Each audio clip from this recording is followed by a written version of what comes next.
I scored this mirror at a yard sale and it was so far gone that I got it for like a Ganga deal.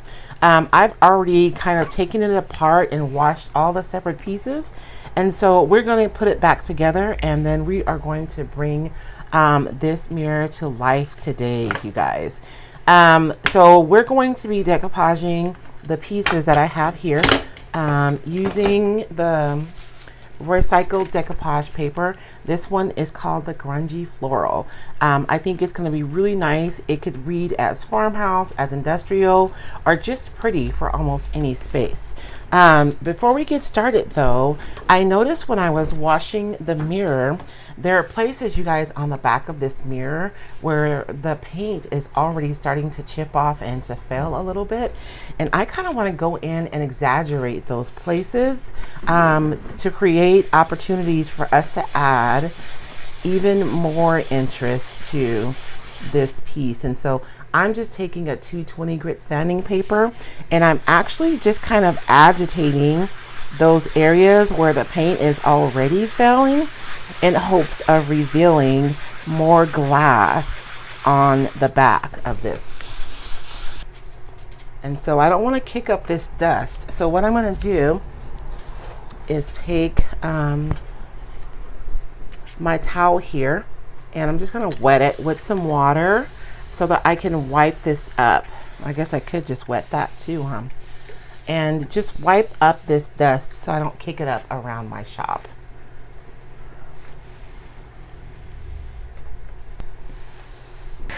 So now we have these areas that you can see here, and we can go in and we can actually decoupage the back, you guys. So we'll have some of that floral peeking through the mirror as well. But for now, I want to take a few moments to get our frame put together and glued so that can be setting while we're working on the mirror. So to reassemble this frame, I'll be using Tite Bond Quick and Thick. I like the Tite Bond because it gets tacky really quickly, so I'm able to move forward with my projects fairly quickly. These little, there's like little biscuits in here, or little square pieces in here that are holding the mirror together. So we just want to be sure that we have those all around the edge. And this one is actually missing the back piece, so we're gonna have to come up with a solution for that. So the first thing I want to do though, I spent a fair amount of time cleaning this and really scraping it, but I do want to take my sanding block. This is a 220 grit sanding block, and I'm just going to kind of run it over the top of this just to make sure I don't have any like loose bits of paint that are going to cause problems with my anything adhering to the frame. Now the first thing that we're going to do is we're going to prime this. I always like to start my decoupage with a bright surface because I feel like it maximizes the artwork that's on the decoupage paper. In this instance, we won't be using just paint. We're actually going to be using Wise Owl's white primer. And this primer is just going to make sure that we have good adhesion because our surface isn't perfect, and that we block back any bleed through that may occur. For our next step, we are actually going to decoupage this frame. I'm really excited about this, and this is what we're going to be using to decoupage our piece today. I'm also going to be using Wise Owl's varnish to actually glue my paper down and to seal it onto the frame. And I'm using the matte formula because I prefer matte, but you can also get satin in the varnish. Because of the size of the sheet, I think we're going to be able to just lay it over the top of the frame, and maybe not. So I'm going to figure out where I want my different elements to lay on my frame, and I'm just going to trim this while it's over the frame. And I want to be cautious because it has to wrap around. So I want to leave enough of an overhang all the way around so that I'm able to decoupage and wrap the paper all the way around the frame. And so I'm going to be pretty generous when I go on the inside to trim this around.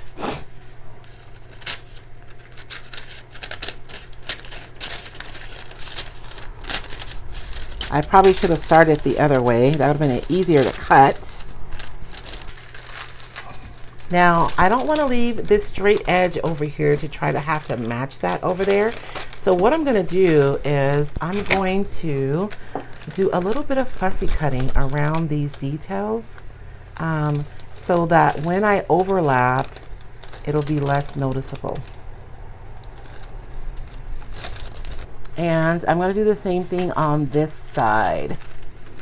I think I'm going to start here in the center on the top just to make sure that nothing shifts once we start decoupaging. And so I've decided where I'm going to lay it. And we are just going to start with a nice anchor, right? This is going to be our anchor for the whole piece so that our paper doesn't shift once we start.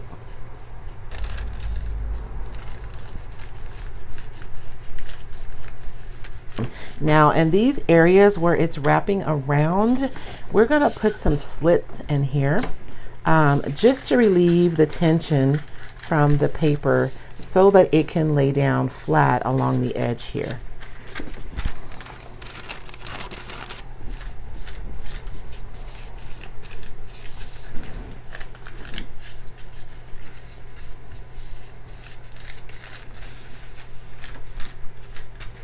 And now we're going to just flip this around and work on the other side.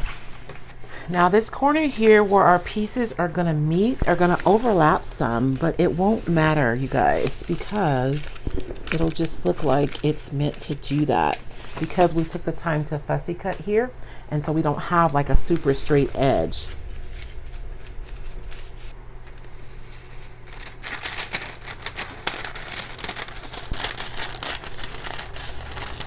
You guys see here I underestimated how much I was going to need to cover that area, but it's no big deal. I'm just going to take this little leaf that's here and this piece and I'm going to cut it out.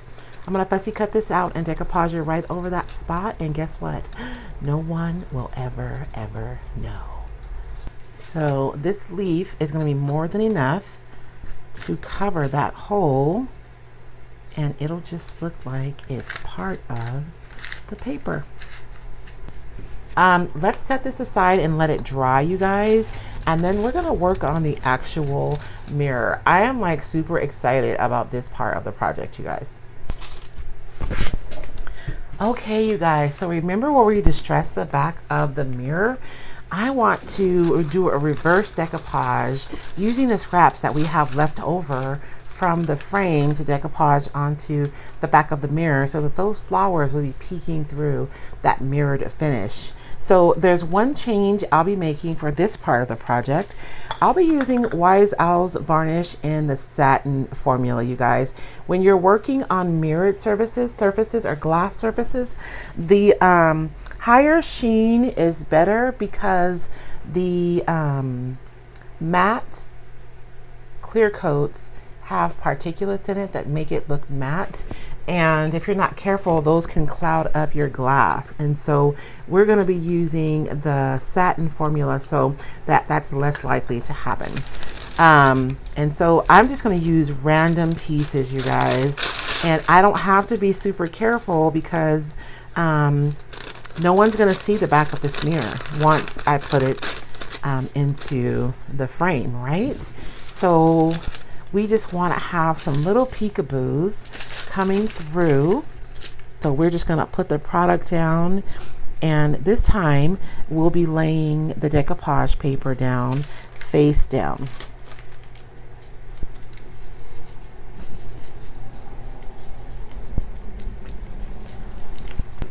Right over the top of that space where the glass is being revealed.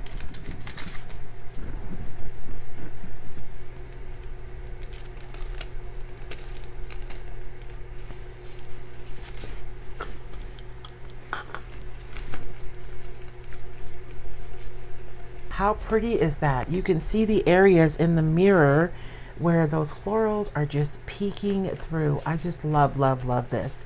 Our other piece should be dry, so let's get it trimmed and get it put all back together so we can see what it looks like in our space. So now that my frame is all decoupage, you guys, it's time to trim.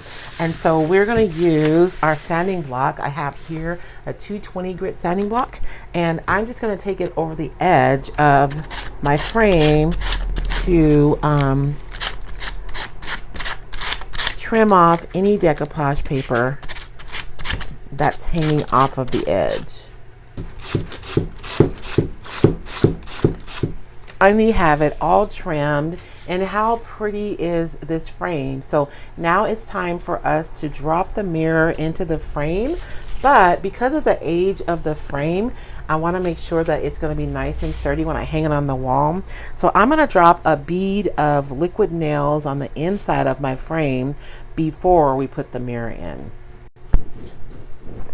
Now that we have the liquid nails in place, I'm going to attempt, you guys, to drop this mirror into my frame.